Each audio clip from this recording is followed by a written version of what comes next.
मा फोरमायगोन दिनैनि हाबाफारिनि सायाव? गिबियावनो आङो बड'लेण्ड बुब्लि नायगिरि साफ्रोमबो मेलेमजिबि सानसुमै नोंथांमोननिसिम आङो जोंनि सिखोना जाहार दख'रा दुलाराय गुदि बाथौ आफादनि जानानै गिबियावनो आं बयनिसिमबो अननाय मोजां मोननाय खुलुमनाय आं सिगांग्रो जासिग्रोदों। जोंहा बोसोरखिया जोङो सिखोना जाहार दुलाराय गुदि बाथौ आफाद हिसाबै जोङो बोसोरफ्रोमबो बोसोराव बिब्दिनो बोसोरनि पुस मास दानाव जेब्ला जोंनि अजा देवसिनिगिरि नायखांगिरि बिथांमोनहा जिरायनाय सम, बे समाव जोङो सिखोना जाहार दख'रा दुलाराय गुदि बाथौ आफाद हिसाबै बेवहाय मोनसे जानागुरु देवसिगिरिफोरनि थाखाय सेमिनार जोङो सावरायनाय जायो। बे हाबाफारिया जोंहा 7-8 जानुवारि 2026 इं मायथाइ बियो मैयानिफ्राय मेहेरगोनाङै खुंफुंजादों। बेवहाय जोङो फुंनि 8टानिफ्राय जानागुरु देवसिगिरि बिथांमोननि जे सावरायनाय सेमिनार, जोङो बेखौ बेलासि 3 रिंगासिम जोङो सावरायनाय जादों। बिनि उनाव जोङो सिखोना जाहार दख'रानि सिङाव थानाय दरफ्रोमबो गामिनि बाथौ सिबियारि रायजो राजाखौ जोङो हांख्रायहरदों। बे हांख्रायनायाव दरफ्रोमबो गामिनिफ्राय थान्दै महरै नुजाथिफैदों। जोङो मोनानि 6:30 रिंगायाव जोङो थान्दै जथुमखौ जागायजेनदोंमोन। सावरायै सावरायनानै मोनानि 11:30 थान्दै मेला जोबनानै थाङो। बेनिफ्राय जोङो नैथि थान्दै महरै दहायनि अर्थात 8 थारिख फुंबिलिनि 10 रिंगानिफ्राय जोङो नैथि थान्दै मेलखौ जिरायफिननाय जादोंमोन।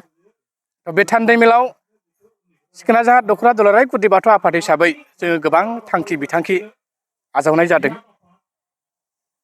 बेखौहाय जोंनि सिखोना जाहार दुलाराय गुदि बाथौ आफादनि सिङाव थानाय बाथौ सिबियारि रायजो राजा बिथांमोननि मददजों, बिथांमोननि बानबुंथिफोरजों जोङो थांखिखौ दिखांनानै लानाय जादों।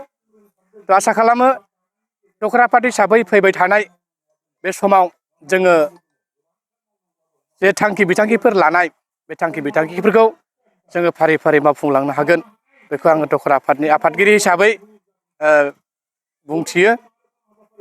जोंहा 7 थारिख 8 थारिख खुङै जोंहा दिनै 8 थारिखआव मोनसे दख'रा आफादनि मोनसे गेवलां सावरायमेल जोङो लानाय जादों।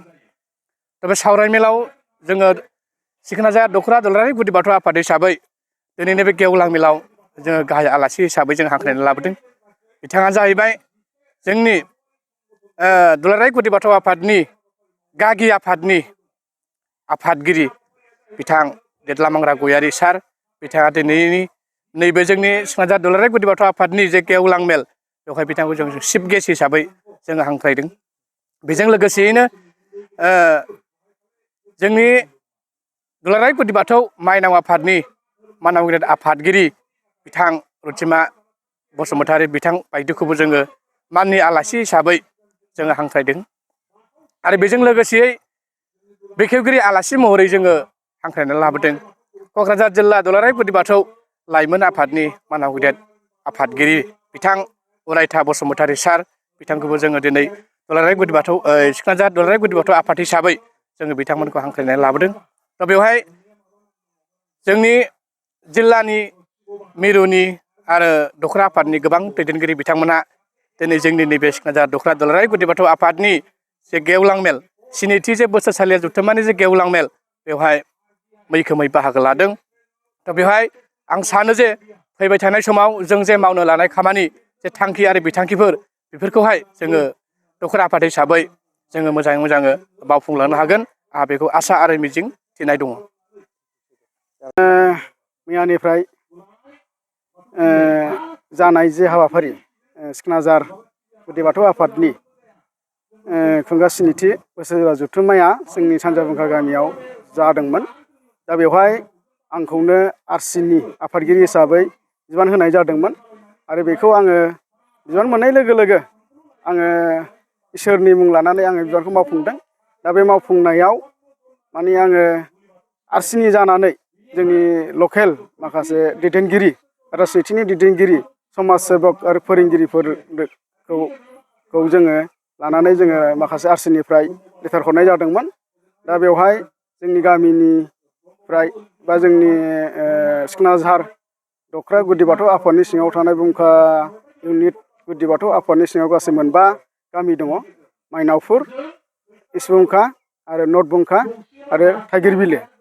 आरो बिनि अनगायै जोंनि एरियायाव थानाय माखासे फोरोंगिरि सारमोन बिथांमोनाबो आरसिनि खावलायनाय बायदियै माखासे रांखौ जा एसे गावसोरनि अननायजों अनसुंथाइ हरदों आरो बेजों लोगोसे अजा नायखांगिरि बिथांमोनाबो बे प्रग्रामनि थाखाय अननानै एसे एनै दान हरदों आरो लोगोसे समाज सेबक कन्ट्राक्टर आरो बिदिनो धर्मनि सायाव मोजां मोनग्रा बिथांमोनाबो हरदों आरो लोगोसे मा होनो तितागुरि डेभेलपमेन्ट ब्लकनि जोंना इन्जिनियार सार आरो जोंना चिरां डिस्ट्रिक्टनि सिडलि ब्लकनि मानगोनां एसएलएमआव मावग्रा जिल्ला मोसाहारि बिथाङाबो आंनि खावलायनाय बायदि बिथांमोना एसे दान हरदों आरो लोगोसे पलिटिकेलनि सानै लिडार जायखौ जोङो बनरगाव कनस्टिटुवेन्सिनि एमसिएलए साराबो एसे डनेसन हरदों आरो लोगोसे 30 नं क'क्राझार समस्तिनिनो मानगोनां सार लरेन्स साराबो आरसिनि खावलायनाय बायदियै एसे डनेसन हरदों। दा बिदिनो जोङो सानैनि प्रग्रामखौ गाजा मोजाङै खुंफुंनाय जादों।